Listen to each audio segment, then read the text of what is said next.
Yo, yo, yo, what's up, people? We is back. Another day on Keep It G News. And they always in Baltimore City. Actually, we at the Courthouse, y'all. Baltimore City, North Avenue, Courthouse, East Baltimore, yo, to talk about a situation that happened down there, I think in February. And they're presenting this like this a mental health situation, and it could possibly be. But in this video, I'm going to take y'all to what happened. And then we're going to go to the video, y'all, because I think it's a lot that can be addressed through this type of situation. Because I think it was more domestic, probably something dealing with the courts. Because what would make a man go to the courthouse and shoot himself in the head? This morning around 8:40 a.m., a 35-year-old young man entered the East Side Courthouse behind us. As he went into the courthouse, it was clear that he was suffering from a behavioral crisis. He was walking back and forth. As he entered, the sheriff's deputies and the bailiffs tried to interact with him. At some point, he withdrew a firearm from his body, pointed at his head. Sheriff's deputies and bailiffs tried to get him to drop the weapon. Unfortunately, he did not. At some point, one of the bailiffs fired a shot. The victim fired a shot, self-inflicted gunshot wound to the head. He is listed in critical condition at an area hospital. Our victim services were here to try to help everyone, as was our crime scene, crime lab. Our officers responded. We're doing everything we can to try to basically cordon off the area and see what we can do to save the victim. And right now I'll turn it over to Mayor Scott.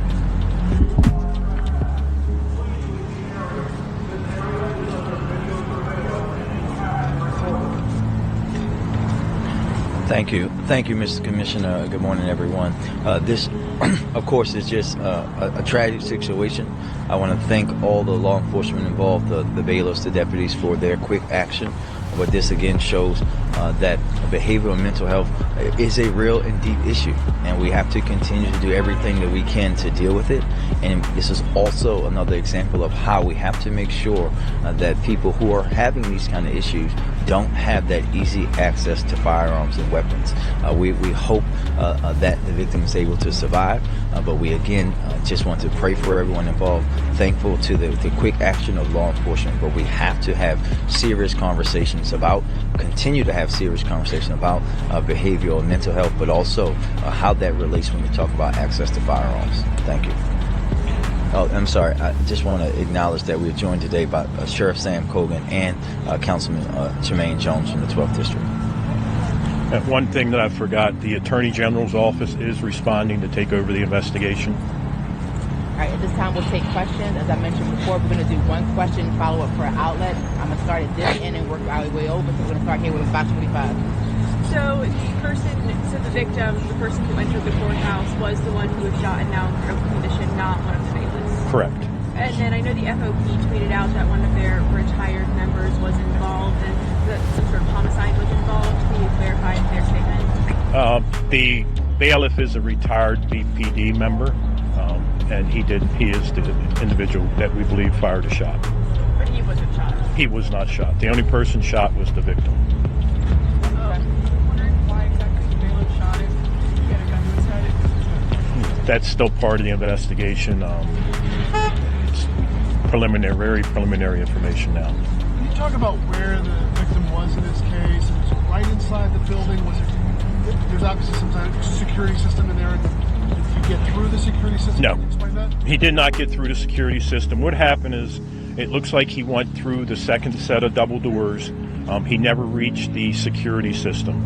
And he apparently it was clear that he was suffering from some kind of behavioral crisis by his mannerisms. He walked back and forth a little bit, and the bailiffs tried to address him. The sheriff's deputies tried to address him, and then he withdrew the weapon from under his garments, pointed it at his head. I know he was going through mental illness, but there'll be charges applied to him for this. It's all preliminary now. Hopefully he survives. He's very critical. Channel 2. I just want to make sure I'm clear. Bailiff fired a single shot. Did it strike? Bailiff fired, we believe the bailiff fired 2 shots, and we believe he struck him in the lower extremities. Barry? Y'all know if we had an ongoing case involving We don't know why he was here. Barry? That was part of my question too, but do you know if there was what type of things he was saying or anything like that? No. Can you... It's on video, but we haven't retrieved the audio and video. It's still very preliminary. Our homicide detectives are in there, and the Attorney General's office is going to come as well. So during the preliminary investigation, y'all, you hear what the police said. They didn't really have too many details. They said it was all caught on video, which it was, and I'm going to show y'all the video. Now, this guy ultimately ended up dying from a self-inflicted gunshot wound to the head. I think his name is Gary. Forgot his last name. I want to say rest in peace to him. But y'all, mental health is real. And we dealing with this often in our community, especially more now than ever. You know, with the rise of gas prices and the rise in everything is high. People are stressed out, and a lot of people just don't have an outlet.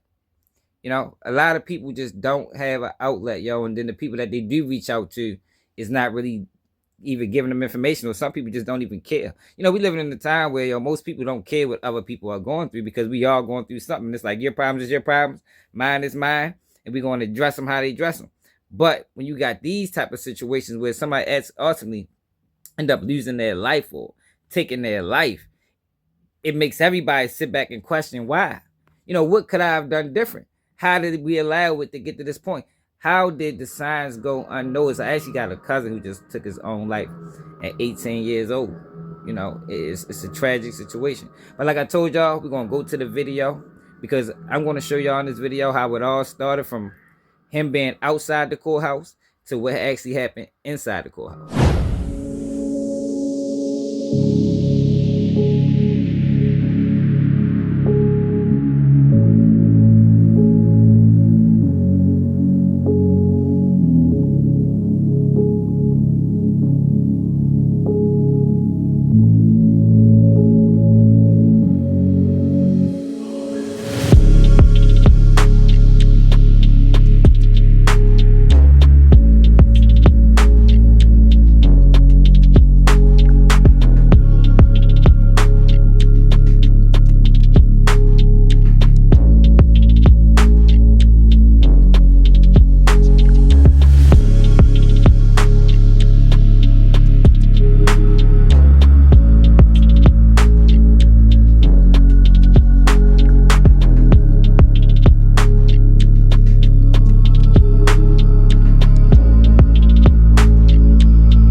If it's anything you can learn from this, y'all, it's check on your family, check on your people, check on your kids, have conversations with people frequently, you know, just to check people mental, because some people suffer in silence.